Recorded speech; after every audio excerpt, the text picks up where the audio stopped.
네, 안녕하십니까. 세입했습니다. 비록 주차장에 좀 차를 엉망으로 대기는 했는데 딱 10분 전에 도착을 하게 되었습니다. 제가 이제 송도에 살고 있는데 송도에서 여기까지 6시 한 반 조금 넘어서 출발하면 이제 1시간에서 1시간 한 10분 정도 걸리는 것 같아요. 그래서 항상 마음속의 소원은 이제 예배당 가까운 곳에 이렇게 오고 싶은 마음이 참 간절히 있습니다. 주님께서 허락하시면 또 그런 기회를 주시리라 생각합니다. 다 함께 시편 23편 말씀 함께 보시겠습니다. 23편 1절부터 6절 함께 봉독하시고 말씀 교제 나누도록 하겠습니다.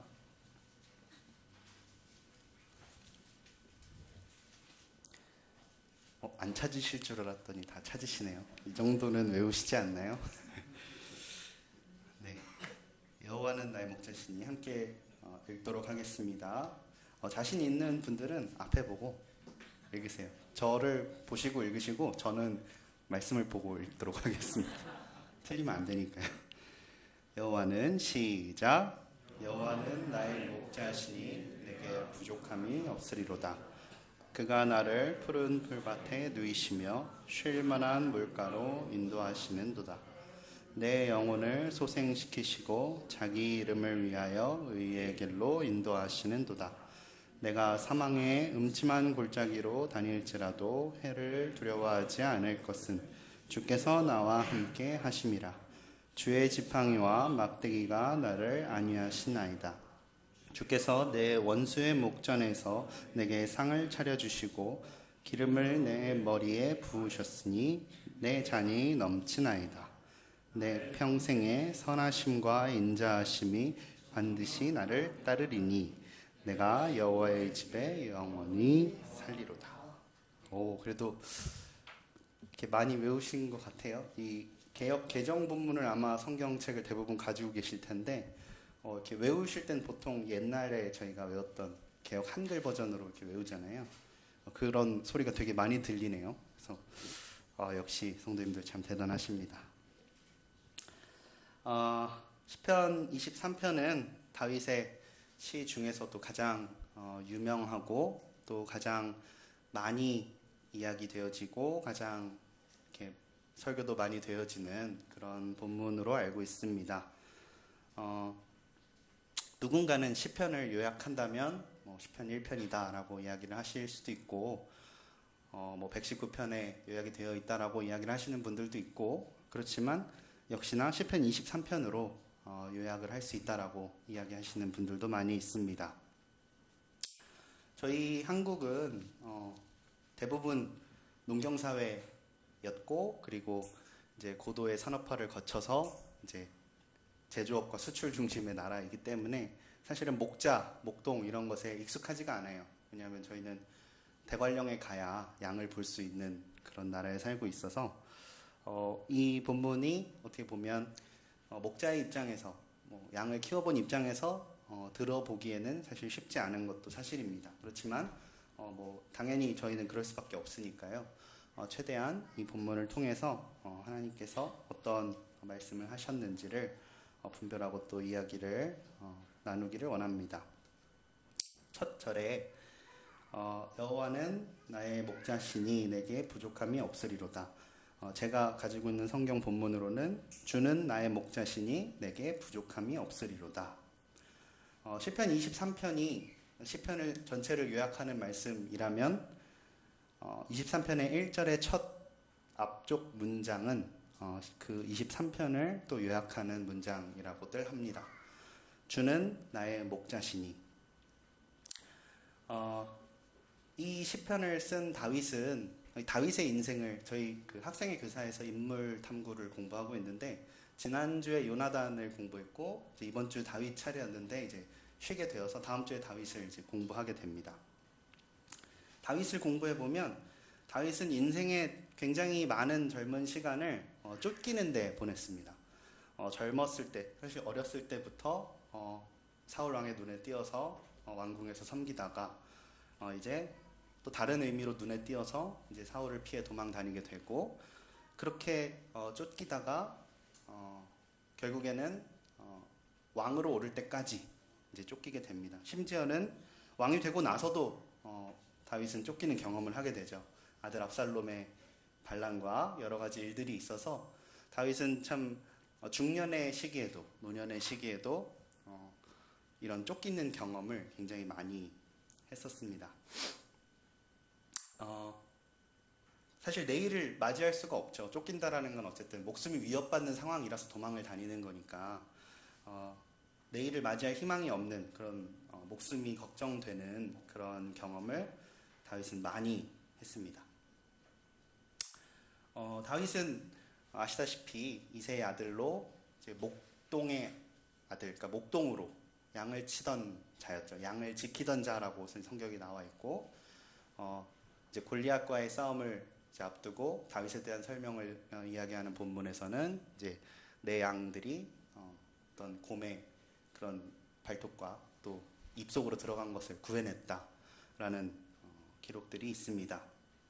참 용감한 목동이었던 것 같아요. 이 다윗이 이런 쫓기는 경험을 통해서 이제 왕으로 세워집니다.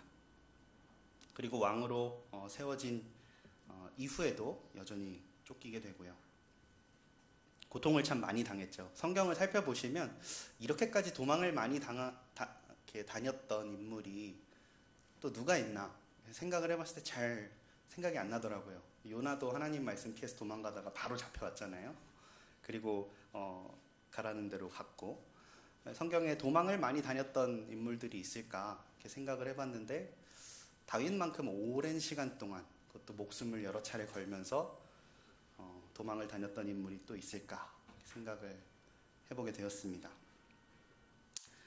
그렇지만 이 다윗은 자신의 어떤 어린 시절의 경험과 또 이러한 쫓기는 상황 속에서도 이 고백을 처음으로 하게 되는 거죠. 주는 나의 목자시니. 이 세상에서 살아갈 때 우리가 성공적인 삶을 살아가려면 세상 사람들은 내가 내 삶의 주인이 되어야 한다라고 가르칩니다. 그리고 나라는 존재는 이 세상의 어느 누구도 침해할 수 없고 침범할 수 없고 다스릴 수 없는 어떤 세상의 모든 것의 주인된 사람으로 이렇게 가르칩니다. 사실 학생회를 가르치면 그런 것들을 더 많이 체감을 할 수가 있어요. 아이들의 교과서를 보면 배우는 내용들을 들어보고 또 공부해보면 점점 이 세상의 교육이 한 아이들을 어떤 사람의 말을 듣고 준행하는 그런 순종적인 자녀로 키우는 것이 아니라 좋게 말해서 독립적이지만 나쁘게 말해서는 내 삶의 주인이 나라는 그런 강한 인식을 갖게 만듭니다. 여실히 잘 알 수 있는 부분은 중학생 남녀 통틀어서 기독교를 믿는 비율이 2% 정도라고 해요. 그래서 이제는 학생들이 우리의 선교지가 되어가고 있습니다.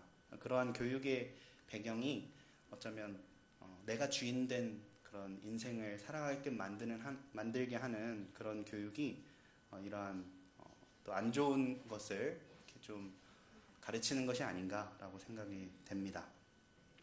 다윗은 나의 목자를 내가 아니라 주님이라고 이렇게 말씀하고 있습니다.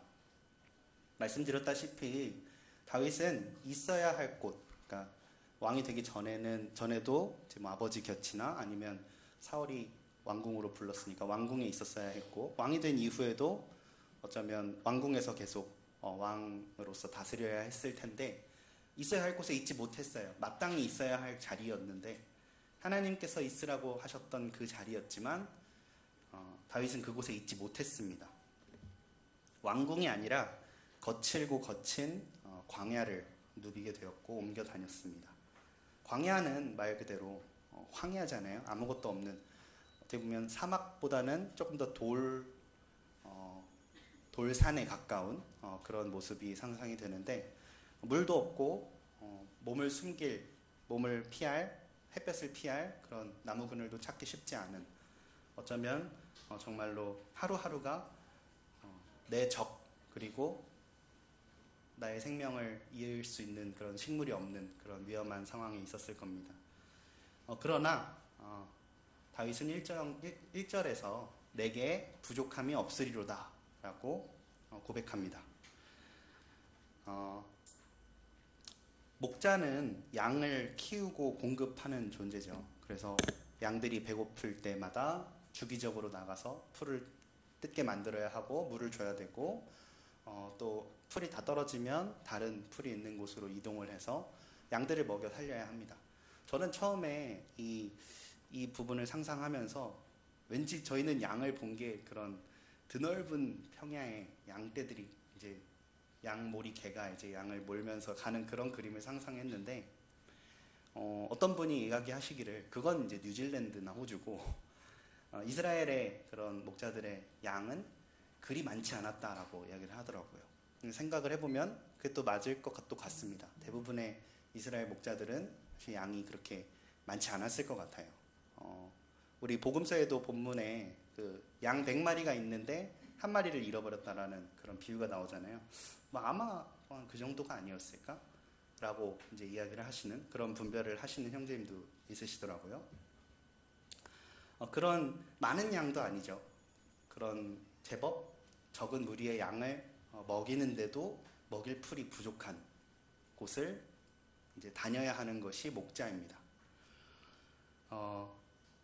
그렇기 때문에 사실 양들이 매번 좋은 풀을 먹을 수 있는 그런 조건은 아닐 수도 있겠죠. 왜냐하면 풀이 있던 곳을 없어졌을 수도 있고, 더 빠르게 또 풀이 없어져서 다른 곳을 찾아야 하는데 찾지 못했을 수도 있으니까 배고픔을 참고 움직여야 하는 경우도 있었을 겁니다. 포인트는 완벽한 목자가, 인간 목자는 참 어렵다는 겁니다. 다윗은 참 좋은 목자였던 것 같은데, 사실 좋은 목자는 자기 양들을 건강하게 잘 보살펴야 되잖아요. 그런데 그게 어려웠을 수도 있겠다 싶더라고요. 광야의 삶을 생각해보면. 그런데 다윗은 부족함이 없는 자신을, 그 이유를 목자가 하나님이기 때문이다라고 이제 고백을 하게 되는 겁니다. 부족함이 없이 채워주는 목자란 무엇일까? 정말 배가 터지도록 먹이는 그런 목자가 과연 좋은 목자일까? 여러분들 한번 생각해 보신 적 있으세요? 배고플 때 밥을 많이 주는 그런 목자가 과연 좋은 목자일까? 부족함이 없게 채우는 목자일까? 고민을 해봤는데, 항상 풍성하게 채우시는 것이 아니라 항상 필요한 것을 이미 예비하시는 그런 목자가 참 좋은 목자가 아닌가라고 생각을 해보게 되었습니다. 풀을 많이 준다고 해도 양들이 다 못 먹으면 버리는 풀이 되잖아요.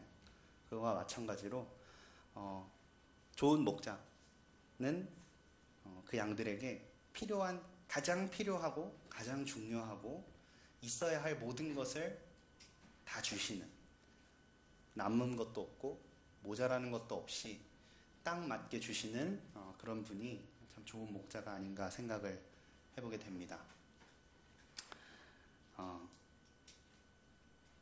모든 성도가 부유해야 되는 것은 아니잖아요. 그죠? 우리가 이런 육적인 필요를 채워주시는 주님이심을 믿는다고 해서 모든 성도들이 이렇게 어떤 필요에 넘치도록 부를 갖게 되는 것도 아니고, 때로는 정말 가난해서 하루하루가 힘든 그런 분들도 계시게 되는 것처럼, 우리가 이 부분을 진지하게 우리 삶에 적용을 시킬 필요가 있다고 생각을 해보게 됩니다. 은연중에 이제 조금 넘치게 있어야 할 것을 준비해 놓는 그런 습관들이 다들 생기잖아요. 노후는 어떻고, 나는 조금 더 저축해야 되고, 또 이만큼이 있어야 사고가 생겼을 때 이렇게 좀 충당할 수 있고, 이런 당연히 상식적인 그런 염려들이 생길 때가 많은데, 하나님께서 우리를 먹이시고 입히시고 또 채우시는 그런 과정을 믿는다면 우리에게 있어야 할 모든 것을 하나님께서 다 아시고 준비하신다는 그런 확신 가운데 우리가 살게 될 수 있는 것 같습니다. 뭐 그렇다고 해서 흥청망청 써도 된다는 얘기는 아니고요. 3절에 보면 내 영혼을 소생시키시고 자기 이름을 위하여 의의 길로 인도하시는도다. 제가 읽는 성경에는 내 혼을 회복시키시며 자신의 이름을 위하여 의의 행로들로 나를 인도하시는도다. 4절까지 읽어보면 참으로 내가 사망의 그늘진 골짜기를 다닐지라도 해악을 두려워하지 아니하리니 주께서 나와 함께 계시며 주의 막대기와 주의 지팡이가 나를 위로하시나이다. 이 부분은 이제 앞에서는 이제 푸른 초장, 편안한 물가, 이건 이제 육적인 것이 이제 생각이 된다면 3절, 4절에서 보면 혼을 회복시키시고 두려워하지 않고 위로하시고 약간 정신적인 그런 부분이 좀 떠오르더라고요. 하나님이 함께 하심으로 인해서 우리의 육적인 필요가 채워질 뿐만 아니라 우리의 마음도 이미 채워진다라는 것입니다. 어떤 때는 하나님이 함께 계신다는 그 사실을 바라보는 것만으로 두려움을 이길 때가 있어요. 그리고 이렇게 두려움을 이길 수 있는 이유는 하나님께서 이전에는 계셨다가 지금은 계신지 아닌지 이런 불확실한 이런 불신 가운데서 생기는 것이 아니라 이전에도 계시고 지금도 계시고 장차 계실 그분이 영원하신 하나님이 나의 목자이시기 때문에 우리의 두려움이 사라지는 거죠. 하나님께서 모세에게 처음으로 하나님 자신을 계시하실 때 나는 스스로 있는 자다라고 하셨습니다. I am. 근데 am이 현재잖아요. 현재. 우리는 현재를 살아가고 있는데 지금의 현재는 찰나의 순간이 지난 이후에는 과거가 되고 또한 현재 이후에는 우리가 미래라고 해서 우리가 알 수 없는 영역이지만 하나님은 항상 현재를 살고 계시다는 것을 우리가 묵상해 볼 필요가 있습니다. 현재 나와 함께 계시고 우리는 과거의 일이라 잊어버렸을지 모르지만 하나님께서는 그것이 마치 오늘의 일, 지금의 일인 것처럼 생각하실 뿐만 아니라 우리의 앞으로 일어날 일, 우리가 불확실해서 두려움에 떠는 그런 일들이 있을지라도 하나님께서는 여전히 그것이 눈앞에 현재 일어나는 일처럼 바라보신다는 것. 계시록 말씀을 잠깐 살펴보면 우리 계시록 4장 말씀을 잠깐 보시면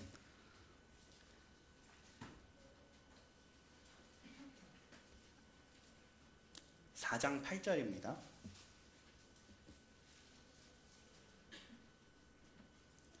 제가 읽도록 하겠습니다. 4장 8절. 네 생물은 각각 6날개를 가졌고 그 안과 주위에는 눈들이 가득하더라. 그들이 밤낮 쉬지 않고 이르기를 거룩하다 거룩하다 거룩하다 주 하나님 곧 전능하신 이여 전에도 계셨고 이제도 계시고 장차 오실 이시라 하고. 위로가 되죠. 하나님은 전에도 계셨고 지금도 계시고 앞으로도 계신 분입니다. 그렇기 때문에 하나님은 우리의 십자가의 구속 역시 지금인 것처럼 항상 지금인 것처럼 바라보시는 것일지도 모르겠습니다. 저희는 이해할 수 없지만요. 저희가 죄를 지었을 때에도 주님 잘못했습니다. 용서해 주세요. 진심으로 뉘우치면 하나님은 죄를 짓지 않은 것처럼 그리스도 안에 있기 때문에 회복된 아들로서 교제를 회복하시고 항상 인도하시는 그런 하나님이심을 우리가 바라보게 됩니다. 십자가의 사건은 과거였지만 우리가 항상 하나님께서는 그 예수 그리스도 안에 있는 우리를 지금인 것처럼 바라보신다는 것. 앞으로도 영원히 지금인 것처럼 우리가 영원히 자녀인 것을 하나님은 현재로서 바라보고 계신다는 사실을 통해서 우리가 위로를 받을 수 있고요. 제가 또 더 위로가 되는 말씀을 찾았어요. 계시록 1장 4절입니다.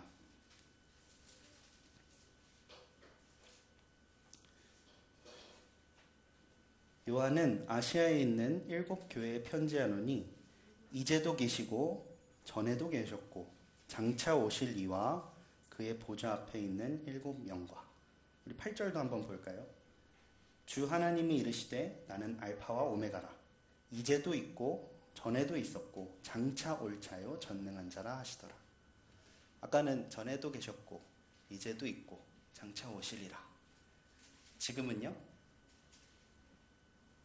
이제도 계시고 전에도 계셨고 장차 오시리.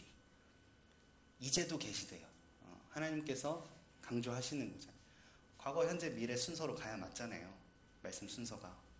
근데 교회에게 말씀하시기를 이제도 계시고 우리에게는 지금 이 순간에도 우리의 구속자이자 우리의 구원자이자 우리의 창조주이자 우리의 목자이자 우리의 빛이시자 우리의 생명의 떡이신 그분께서 지금 이제 함께 계신다는 사실에 참 많은 감사와 또 감동이 있습니다. 의의 행로로 시편으로 다시 돌아와서요. 자기 이름을 위하여 의의 길로 의의 행로로 인도하시는도다. 우리가 세상을 살 때 어떤 방향으로 살아야 할까를 고민할 때가 많습니다. 어떻게 살아야 할까? 학생들도 많은 고민이 되고 어른이 돼서도 여전히 고민이 많은 것 같은데 하나님께서는 우리를 의의 길로 인도하시기 위해서 여러 가지 방법을 사용하신다는 것을 우리가 반드시 상기해야 할 것 같습니다. 어떤 일을 하든 어디에 있든 정말 목회를 하던 선교를 하던 아니면 직장을 다니던 공부를 하던 무엇을 하던 우리가 인도함을 받아야 할 길은 바로 의의 길이라는 겁니다. 의의 길. 다행히도 우리 자신에게는 의의가 없지만 우리에게 의 되신 한 분 예수 그리스도께서 우리를 구속하셔서 우리로 의의 옷을 입게 하셨습니다. 우리가 의의 길로 가는 우리가 의롭게 살아가는 우리가 의를 행할 수 있는 유일한 방법은 우리가 그리스도 안에 있어야 하는 철저한 죄인임을 하나님 앞에 고백하고 우리가 의의 길로 행할 수 있기를 간절히 하나님께 기도하고 또한 그분의 의로우신 말씀을 따라 순종하며 살아가는 길뿐임을 우리가 다시 한번 기억해야 합니다. 이것은 학생일 때도 또 청년이 되어서도 결혼을 해서도 또 나이가 들어갈수록 항상 우리가 기억하고 잊지 말아야 할 우리의 삶의 방향이라고 생각합니다. 5절, 6절을 보시면 주께서 내 원수의 목전에서 내게 상을 차려주시고 기름을 내 머리에 부으셨으니 내 잔이 넘치나이다. 결국 우리는 현재를 살아가면서 푸른 초장을 가는 길은 항상 광야잖아요. 참 배고프기도 하고 힘들기도 하고 두렵기도 하고 하지만 우리의 삶의 끝에서 하나님께서 예비하실 것은 바로 이것, 상을 차리신다. 전 처음에 이거 솔직히 말씀드리면 저는 이게 상 받는 그런 건 줄 알았어요. 근데 이게 그 영어로 테이블이에요. 테이블. 우리에게 상을 차려주신다. 테이블을 차려주신다. 그럼 뭐가 있겠어요? 테이블 위에? 이 시니까 상상을 해보자고요. 테이블 위에 뭐가 있겠어요? 음식도 있겠죠. 마실 물도 있겠죠. 풍족한 것들이 다 놓여 있겠죠. 누구와 있겠습니까? 이 등장인물 다 나와 있어요. 주께서 내 원수의 목전에서 내게 차려주신다고 나와 있어요. 그 테이블에 앉아있는 것은 테이블을 받는 저와 테이블을 차려주시는 주님과 그 한참 앞에서 바라만 보고 있을 수밖에 없는 우리의 원수가 있습니다. 그 원수는 상을 건들지 못해요. 왜냐? 주인께서 차려주고 계시니까. 사이다라고 하잖아요. 세상 사람들이 이렇게 다른 사람들에게 복수하는 걸 시원하다, 이렇게 청량감 있는 사이다를 먹는 것 같다 해서 사이다라고 하잖아요. 우리의 삶이 고난뿐이어도 우리의 삶의 끝은 이런 사이다와 같은 원수의 목전에서 원수가 눈앞에 있음에도 불구하고 우리는 무장을 해제하고 밥을 먹을 수가 있는 거예요. 차려진 음식과 맛있는 것들을 다 누릴 수가 있는 거예요. 그것이 우리의 소망이고 우리의 바람이고 믿음이고 기쁨이 되는 것입니다. 6절 참 아름답고 위로가 되는 구절이죠. 내 평생에 선하심과 인자하심이 반드시 나를 따르리니 내가 여호와의 집에 영원히 살리로다. 영원히 살리로다.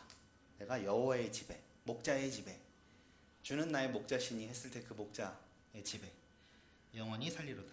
그래서 시편을 요약하면 이렇게 될 것 같아요. 여호와는 나의 목자시니 내가 여호와의 집에 영원히 살리로다. 중간 과정은 우리가 삶을 통해서 겪게 됩니다. 고난도 겪고 환난도 겪고 또 예기치 못할 상황도 겪고 또 좋은 것도 겪고 희노애락을 겪으면서 두렵기도 하고 또 힘들기도 합니다. 그런 우리 삶의 마침표는 원수의 목전에서 우리에게 면류관을 베푸시고 상을 베푸시는 주님과 영원히 함께 한다는 사실입니다. 이 부분에 아멘을 하기 위해 참 얼마나 많은 경험을 해야 할지 모르겠어요. 앞에 시편 23편 1절은 사실 다윗의 경험이거든요. 다윗의 경험에서 나오는 말이에요. 내게 부족함이 없으리로다. 이건 경험해야만 알 수 있는 말이거든요. 내가 하나님의 집에 영원히 거하게 되는 사실로 인해서 나의 삶의 모든 환난과 또 걱정과 또 근심이 아무것도 아니게 되는 그러한 참 어떻게 보면 믿음의 경지랄까요? 이런 것이 언제 찾아올지 좀 모르겠습니다. 우리 앞선 형제님들은 그런 경지에 살고 계실지 참 궁금하기도 하는데 우리 박석일 형제님은 아멘 하셨거든요. 그래서 경지가 있으신 겁니다. 저 정도 되어야 하나 봅니다. 저도 삶의 어떤 목자 되시는 주님으로 인해서 즐거워하고 기뻐하고 하는 것이 저희의 인생의 가장 귀한 일이기를, 그러한 것들만 간절히 사모하며 살아가는 인생이기를, 또 그런 인생을 살아가는 저와 또 여러분이 되시기를 바라는 마음이 있습니다. 딱 30분인데요. 그 3분 늦게 시작을 했거든요. 그래서 3분 동안 특송을 하려고 하는데 그 자매가 정말 하고 싶다고 이렇게 한 몇 달을 이야기를 해서, 제가 앞에 나와서 이렇게 특송하는 타입이 아닌 거 아시잖아요. 3분 남았으면 3분 간증을 하고 내려갈 사람인데 또 가사를 또 듣고 나니까 이 말씀을 준비한 것과 일맥상통하는 것 같아서 찬양을 드리고 내려갈까 합니다. 이게 너무 MR도 없고 그래서 성악가분이 부르시는 노래고 그래서 되게 높아요, 노래가. 걱정이 되지만 한번 도전해 보도록 하겠습니다. 아니야, 윤이 똑같아.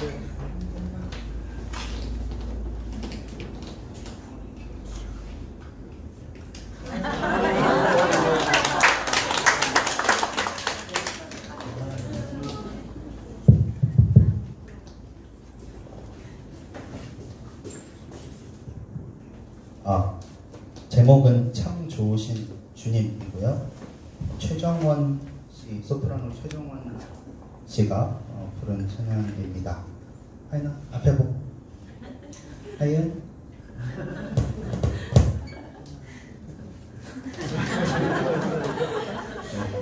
인사를 했으니까 생략하도록 하겠습니다.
안녕하십니까.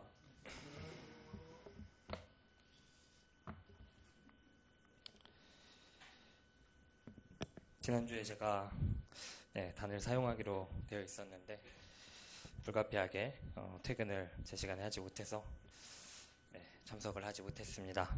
정말 죄송합니다. 이 자리를 빌어 성도님들께 사과 인사를 드리고 이 시간에 처음으로 나와본 것 같아요.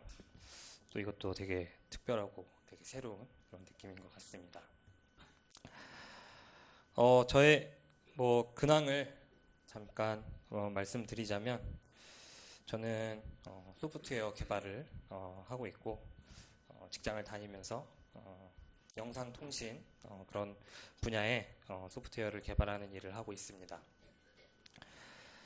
지난달에 저희 팀장님이 퇴사를 하셔가지고 이제 후임 팀장님이 오시는데 9월 1일 날 저희 팀에 오시기로 되어 있어서 제가 그동안 팀장 대행이 되어가지고 대행 업무를 하는 중인데 또 회사가 몇 년 동안 준비했던 제품이 지난주 수요일 날이 이제 공개가 되는 날이어서 또 그로 인해서 계속해서 요새 일을 많이 하고 있고 그로 인해서 불가피하게 빠지게 되었습니다. 원래 또 제가 하던 업무도 있다 보니까 또 팀장으로서 다른 팀원들 업무도 파악해야 되고 또 저의 업무도 이렇게 하다 보니까 정신없이 요새 하루하루를 보내고 있는 것 같습니다. 그래서 오늘은 지난주 같은 일이 일어나지 않도록 휴가를 냈습니다. 그래서 다시는 저를 못 가게 막을 수 없게 그래서 이렇게 참석을 하게 되었습니다. 이렇게 수요 집회를 인도해 주시고 성도님들 앞에서 또 하나님의 말씀을 함께 또 나누고 또 저의 삶을 이렇게 간증을 또 할 수 있게 해주신 주님께 다시 한번 감사를 드립니다. 그리고 또 모임 안에서는 저는 학생의 교사로 섬기고 있고 또 저희 모임의 유튜브 채널을 요새는 민재 형제와 함께 담당을 하고 있습니다. 그리고 2월부터 지난 2월부터는 매주 목요일 날 제자 훈련을 성도님들과 함께 온라인으로 모여서 또 교제를 저녁 9시부터 이렇게 나누고 있습니다. 그래서 오늘은 이 제자 훈련을 이렇게 매주 하면서 저희가 교재를 가지고 이제 하고 있는데 제가 좀 인상 깊게 봤던 내용들이나 또 생각한 내용들 또 묵상했던 그런 말씀들을 바탕으로 좀 제자의 삶에 대해서 교재 나누기를 원합니다. 제가 목요일 날 교재를 나눴던 부분도 있고 또 시간이 제한되어 있어서 혹은 또 정리가 되어 있지 않아서 나누지 못한 부분도 있어서 그러한 부분들을 이렇게 정리를 해서 이 시간 함께 교재 나누기를 원합니다.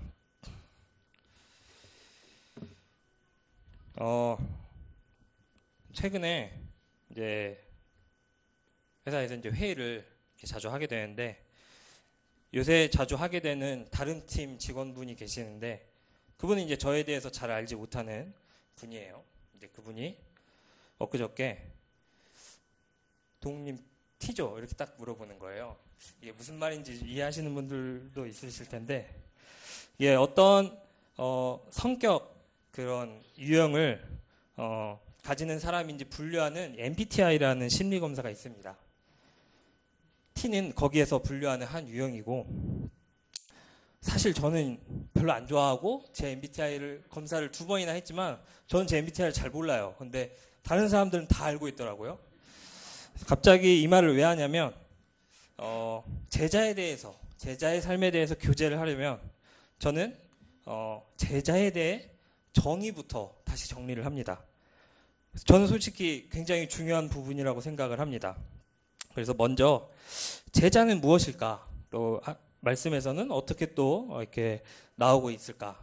이런 부분들을 잠깐 정리를 하겠습니다. 신약 성경에 제자 이게 검색을 하면 여러 군데 나오는데 제자로 이제 12제자들을 이제 처음 주님께서 부르시는 장면이 나오고 또 70인의 제자 이런 부분도 나오고 이제 마태복음 28장에 모든 족속으로 제자를 삼으라는 지상 명령으로 불리는 그런 말씀이 나옵니다. 그러므로 너희는 가서 모든 족속으로 제자를 삼아 아버지와 아들과 성령의 이름으로 세례를 주고 내가 너희에게 분부한 모든 것을 가르쳐 지키게 하라. 볼지어다 내가 세상 끝날까지 너희와 항상 함께 있으리라 하시니라. 네, 마태복음 28장 말씀입니다. 이 지상 명령으로 불리는 이 말씀은 단순히 구원에 이르도록 전도하는 것을 말하고 있지 않습니다. 주님께서 제자들에게 명령한 모든 것을 가르쳐서 지키게 하는 것을 말하고 있습니다. 모든 족속에게 모든 것을 가르친다는 것에 예외는 없기 때문에 성도님들은 모두 주님의 제자이고 제자로서 주님의 일을 해야 하는 것은 모든 성도들의 의무이자 하나님의 뜻임을 우리는 여러 말씀을 통해서 확인할 수 있습니다. 다시 정리하자면 제자는 어떤 특별한 사역을 교회 안에서 담당하고 있는 사람을 이야기하고 있는 것이 아니라 모든 성도들은 주님의 제자입니다. 저희가 교재를 나눴던 참된 제자의 길, 이 윌리엄 맥도날드 형제님이 쓰신 이 교재인데 여기서 맥도날드 형제님은 참된 제자의 길은 거듭날 때 시작되고 이 거듭날 때 몇 가지 이런 사건들이 발생한다고 설명을 하고 있습니다. 첫 번째로 자신이 하나님 앞에서 죄악되고 눈이 멀었고 벌거벗었음을 깨닫습니다. 모두가 공감하실 거라고 생각할 것 같습니다. 우리는 삶에서 우리의 죄악된 본성을 마주하고 이 죄로 인한 죄의 열매들을 매일 마주하게 됩니다. 매 순간 사실 마주하게 됩니다. 그래서 우리는 연약한 자들이나 또 어쩌면 극악무도한 범죄자들과 저희의 본성이 크게 다르지 않다는 것을 생각을 하게 됩니다. 사도 바울은 이제 로마서에서 오라 나는 공고한 사람이로다 이 사망의 몸에서 누가 나를 건져내랴 우리 주 예수 그리스도를 말미암아 하나님께 감사하리로다 그런즉 내 자신이 마음으로는 하나님의 법을 육신으로는 죄의 법을 섬기노라. 우리는 모두 타락한 육신을 가지고 있고 이로 인해 매일의 삶 가운데 죄의 열매를 계속해서 마주하게 돼서 사도 바울과 같은 고백을 우리는 할 수밖에 없다고 생각을 합니다. 우리는 하나님 앞에서 죄악되고 눈이 멀었고 벌거벗었음을 이 참된 제자의 길에 이렇게 들어올 때 깨닫게 됩니다. 두 번째로는 선한 성품이나 선한 행실로 스스로를 구원할 수 없음을 인정합니다. 우리의 타락한 육신이 낳는 이 죄의 열매들을 지금 마주하고도 사람들은 믿지 않는 사람들은 계속해서 이것을 스스로 해결하려고 하고 스스로 자신을 어쩌면 구원하려고 하고 혹은 우상을 만들고 그것을 의지하면서 자신이 이것으로부터 극복을 하려고 하는 그런 본성이 있는데 제자들은 결코 그럴 수 없다는 것을 알고 스스로 구원할 수 없음을 인정하고 이러한 사실을 주님 앞에 고백을 합니다. 예수 그리스도만이 우리를 구원하실 수 있다는 사실을 말씀을 통해서 믿고 고백을 하게 됩니다. 다음으로는 세 번째로 주 예수 그리스도께서 자신을 대신하여 십자가 위에서 죽으셨음을 믿습니다. 인자에 온 것은 섬김을 받으려 함이 아니라 도리어 섬기려 하고 자기 목숨을 많은 사람의 대속물로 주려 함이니라. 우리를 위해 이 땅에 오셔서 갈보리 십자가 위에서 죽으셨음을 우리는 믿습니다. 그리고 분명한 믿음의 결단을 내리면서 예수 그리스도를 자신의 유일한 주님과 구주로 받아들입니다. 여기서 분명한 믿음의 결단을 내린다는 표현이 당시에 상당히 마음에 부담이 되었습니다. 이것은 주님의 지상 명령에 순종하는 것도 포함될 수 있습니다. 우리는 주님의 제자로서 주님의 말씀에 순종하겠다는 믿음의 결단을 내리게 됩니다. 이 맥도날드 형제님이 말씀하신 참된 제자가 거듭날 때 발생하는 이 네 가지 일들이 저희 모두에게 일어나게 됩니다. 이로 인해 우리는 제자로서 이 땅에서 하나님의 말씀을 따라 하나님을 순종하며 살아가게 됩니다. 사도 바울은 디모데에게 예수 그리스도의 좋은 군사라는 그런 표현을 하기도 하고 하나님의 말씀을 따라 선한 싸움을 싸우라고 표현을 하게 됩니다.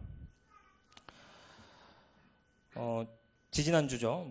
매주 목요일에 저희가 이제 제자훈련 교제를 하는데 6월 달에 남아공 단기 선교 또 전국 청년연합 캠프로 인해서 약 한 달간 저희가 방학을 하고 7월 25일 날 다시 온라인으로 모이기 시작했습니다. 이 방학이 지나고 두 가지 질문으로 먼저 교제를 나누었습니다. 이 방학 기간 중에 그리스도의 제자로서 살아온 선한 간증 나누기, 그리스도의 제자임에도 불구하고 부족하고 연약하고 문제가 되었던 아쉬운 점들 나누기. 뭐 짧게나마 제자 훈련에 참여한 성도님들의 간증을 이렇게 듣게 되었는데 이런 부분들을 가능한 모든 성도님들과 함께 그리스도의 제자로서의 그런 삶의 간증을 나누고 싶습니다. 선한 간증도 듣고 싶고 또 부족하고 연약하고 문제가 되었던 아쉬운 간증도 듣고 싶습니다. 저는 이 두 가지 질문에 교제를 나눌 때 답변했던 것들은 몇 가지가 있는데 그 중에 하나는 전도하는 것이었습니다. 그리스도의 제자로서 전도에 힘쓰려고 함에도 불구하고 그 가운데 부족하고 연약하고 문제가 되었던 또 아쉬운 저를 많이 보게 되었습니다. 아까도 말씀드렸지만 제가 이 제자라는 교제를 할 때 제자의 정의부터 시작되는 것이 참 중요하다고 저는 생각을 하는데, 이렇게 생각하는 이유는 제가 겪은 전도의 현장에서 항상 마주하는 부분이 이러한 부분이었습니다. 많은 사람에게 많은 사람들과 함께 이제 다른 사람들과 믿지 않는 사람들과 함께 이렇게 교제를 나누고 그러니까 전도를 하기 위해서 이제 이야기를 하다 보면 하나님에 대해서 혹은 천국에 대해서 지옥에 대해서 뭐 구원에 대해서 교회에 대해서 참 이러한 것들이 이미 자신이 정의를 했거나 타인에 의해 정의가 되어서 그들 가운데 어떤 선입견이 있거나 잘못된 그런 지식이 있음을 이제 보게 됩니다. 그렇기 때문에 어쩌면 기독교를 지옥에서의 도피 정도로 생각하는 경향이 많은 오늘날의 교회를 통해서 볼 수가 있고, 혹은 뭐 다른 무언가 이 땅에서의 내가 뭔가를 받으려고 하는 그런 기복신앙의 형태로 또 보이기도 합니다. 물론 우리가 이러한 것들에 대해서 올바르게 정의를 내린다고 해도 하나님을 마음에 두기 싫어하는 자들에게 하나님의 말씀을 전하는 것은 정말 쉬운 일이 아닙니다. 한 영혼의 가치가 얼마나 귀한지 우리는 또 많은 비유의 말씀에서도 볼 수 있듯이 이것은 분명 사소한 일이 아닙니다. 물은 내게 오는 자가 자기 부모와 처자와 형제와 자매와 및 자기 목숨까지 미워하지 아니하면 능히 나의 제자가 되지 못하고, 누구든지 자기 십자가를 지고 나를 쫓지 않는 자도 능히 나의 제자가 되지 못하리라. 주님은 자신의 목숨까지 미워하는 것이 제자의 삶이라고 말하고 있습니다. 당연히 여기서 말하는 것은, 주님이 말씀하시는 것은 가족들과 혹은 내 자신의 목숨을 미워하는 것을 그게 중요한 부분이 아니고 그만큼 주님을 사랑해야 한다는 것을 말을 하고 있습니다. 또 그러므로 예수께서 자기를 믿은 유대인들에게 이르시되 너희가 내 말에 거하면 참 내 제자가 되고 진리를 알지니 진리가 너희를 자유케 하리라. 하나님의 말씀 안에 거하는 삶이 또 바로 참된 제자의 삶이라는 것을 볼 수가 있습니다. 주님을 사랑하는 것, 또 이 주님의 말씀 안에 거하는 것이 참된 또 제자의 삶이라는 사실을 우리는 볼 수가 있습니다. 즉 우리가 참 제자로 살아가는 것은 나의 뜻을 내려놓고 주님의 뜻을 먼저 구하는 삶입니다. 우리는 또 지난주에 하나님을 하나님답게 하라라는 말씀을 들었습니다. 우리가 하나님을 알자, 힘써 하나님을 알자. 이 호세아 말씀입니다. 그리고 하나님을 내 생각의 틀 안에 가둬놓지 말라는 또 경고의 말씀도 함께 들었습니다. 참된 제자의 삶은 이렇게 하나님을 힘써 알아가는 것일 수도 있습니다.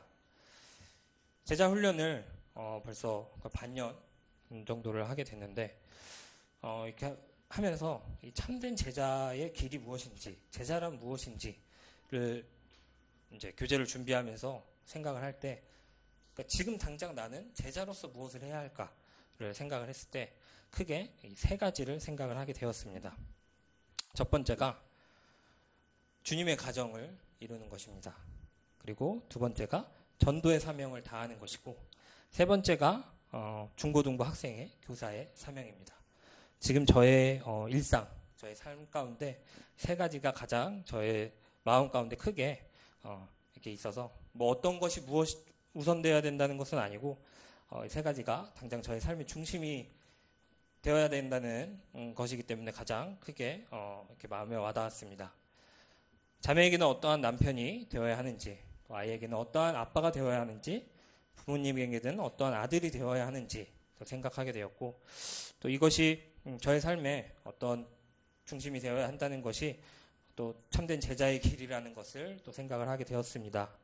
뭐 이러한 삶이 뭐 제가 하나하나 말씀드릴 수는 없지만 정말 어느 하나 쉽지가 않습니다. 참 많은 어려움을 마주하게 되고 내가 생각하는 것과 다른 그런 상황을 항상 마주하게 됩니다. 그래서 지난번 수양회 때 이제 청년들과 결혼에 대해서 교제를 하게 되었는데, 주님의 가정을 이루는 것이 이 참된 제자의 길이고, 지금도 당시에도 저의 삶의 가장 큰 부분을 차지하기 있기 때문에 저는 이 부분을 굉장히 강조하게 되었습니다. 뭐 최근에도 단을 통해서 어떤 예배 시간에 우리 태도에 대해서도 이제 언급이 되었는데, 그때 전하신 형제님께서 좀 근본적인 부분을 교제해야겠다라고 말씀을 하셨는데, 그러면서 하나님이 어떠한 분이신지 우리는 함께 교제를 나눴습니다. 저도 개인적인 바람은 당시 청년들이 던진 그런 질문들의 답이 사실 주일 말씀에서 우리가 확인한 말씀, 그런 부분, 그 말씀들이 답이 되었으면 좋겠다라고 생각을 합니다. 아니면 우리 모든 질문들의 답이 이와 같이 근본적인 부분에서 시작되어야 한다고 생각을 하게 되었습니다. 말씀을 통해 하나님이 누구인지 확인을 하고, 하나님의 뜻을 확인하고, 하나님이 부르시는 참된 제자로서의 하나님의 뜻에 순종하는 삶이 우리의 삶이 되어야 하지 않을까, 우리의 질문의 답이 이러한 답이 되어야 하지 않을까 생각을 하게 되었습니다. 근데 그건 당연한 거고, 그래서 내가 어떻게 해야 돼요? 그래서 이렇게 하면 안 되는 거예요? 이런 질문들이 사실 많이 나오게 됩니다. 근데 어떻게 해야 되는지, 우리가 어떤 태도를 가져야 하는지는 이 보다 근본적인 것으로부터 시작이 돼서, 그거는 자연스럽게 우리 삶 가운데서 그 질문에 대한 답을 마주할 수 있지 않을까 생각이 듭니다. 전도도 마찬가지고, 이 교사로서 학생들을 가르치는 것도 참 마찬가지라고 생각을 합니다. 지난번에 단에 올라와서도 제가 다른 모임을 이야기한 적이 한 번 있는데, 다른 모임을 절대 비교하거나 하는 건 아니고 좀 좋은 본이 되는 부분이 있어서 제가 많이 생각을 하게 되어서 언급을 하게 되는데, 이제 그 옹골 송촌교회가 처음 개척을 할 때 그 호남 지역에 교사 강습회가 있는데, 거기 강습회를 참여하지 않도록 했다고 합니다. 이유는 교사가 되지 않고 목자가 되는 것이 중요하기 때문에 그것을 먼저 훈련해야 되지 않을까. 그래서 각종 교육이나 훈련이 뭐 중요하지 않다 이런 것은 절대 아니고, 제 개인적으로 들었던 생각은 그런 근본적인 것을 강조한 것이 또 그 형제님의 분별이지 않을까 생각을 합니다. 그래서 저도 제자 훈련을 하면서 또 말씀을 묵상하면서 최근에 느꼈던 게, 가정에서의 삶, 또 전도하는 삶, 또 교사로서 저에게 주어진 이 세 가지 사명에 대한 답도 바로 이렇게 하나님을 바로 아는 것부터 시작을 하고, 하나님과 나의 관계를 가까이 하는 것을 훈련을 하는 것이 그거의 시작이지 않을까. 그래서 하나님을 바로 알수록 우리는 더 간절한 마음으로 하나님을 의지하게 되지 않을까 생각이 되었습니다. 우리가 주야로 하나님의 말씀을 묵상하여서 말씀 속에서 우리가 푹 젖어서 살아갈 때 하나님을 더욱더 의지할 수 있고, 너희가 내 말에 거하면 참 내 제자가 된다는 말씀이 우리 삶 가운데 나타나지 않을까 생각을 합니다. 믿음은 들음에서 나며 들음은 그리스도의 말씀으로 말미암았느니라 라는 로마서 10장 말씀과 같이 우리의 믿음은 말씀으로부터 온다는 사실을 우리는 확인을 할 수가 있습니다. 최근에 어제 오늘 배드민턴 선수의 발언으로 인해서 기사가 끊임없이 나오고 있습니다. 이 정도로 이렇게 영향을 끼칠 수 있는 것은 올림픽 금메달이라는 눈에 보이는 명확한 결과가 나온 것으로부터 볼 수도 있지만 제 개인적인 생각은 그 선수의 플레이를 보거나 하게 되면 아마 다 공감을 하실 것 같은데, 이 선수가 금메달로 가는 그 여정, 엄청난 여정을 우리는 실제로 보지 않았음에도 그것이 얼마나 힘들고 얼마나 많은 것들을 극복했는지 공감을 하기 때문에 우리가 그 선수의 발언에 귀를 기울이는 것이 아닐까 이렇게 생각을 하게 되었습니다. 이 성도에게서 나오는 이 그리스도의 향기, 성도의 모습, 제자의 모습, 또 이와 같이 눈에 보이는 것들일까 한번 생각을 했습니다. 자기 십자가를 지고 주님을 쫓는 것, 주님의 말씀 안에 거하는 삶은 금메달이라는 결과같이 보이는 것이 아니라 금메달이라는 결과 이전에 보여진 수많은 우리 삶의 모습들로 세상에 보여지지 않을까 생각을 하게 되었습니다. 성경에서 말하는 제자는 어떠한지, 제자가 되었을 때 어떠한 모습이 또 발견이 되는지, 제자의 삶은 또 어떠한지 짧은 시간 함께 나누어 보았습니다. 이것이 우리가 사모해야 하는 것이고 이것이 참된 제자의 길이지 않을까 교제를 하면서 생각을 하게 되었습니다. 저의 모습을 돌아볼 때 가정에서의 부족한 저의 모습, 또 지상 명령에 순종하지 못하는 또 부족한 성도로서의 모습, 참 그리고 교회 학생회 교사, 전 매주 학생회를 할 때 저희가 한 10분, 15분 짧은 말씀을 요약을 하고 한 30분가량 이제 분반 교제를 하는데, 매주 부족한 저의 모습을 돌아볼 때 참 많이 부끄러운 그런 마음이 들게 됩니다. 참 이게 좀 가벼운, 경이 이렇게 봐야 되는 그런 시간이 아니고 그런 기회가 아닌데, 좀 나는 어떠한 모습으로 학생 앞에 혹은 주님 앞에 교사로서 있는 것인가, 이런 생각을 좀 많이 하게 되었습니다. 주어진 사명들, 저의 앞에 주어진 사명들에 하나님 앞에 또 성도님들 앞에 또 좀 부끄럽지 않은 그런 성도가 되기를 간절히 기도를 하며, 또 앞선 성도님들께서 선히 또 이끌어 주신다는 사실에 좀 많은 기대가 됩니다. 네, 이상으로 교제 마치도록 하겠습니다.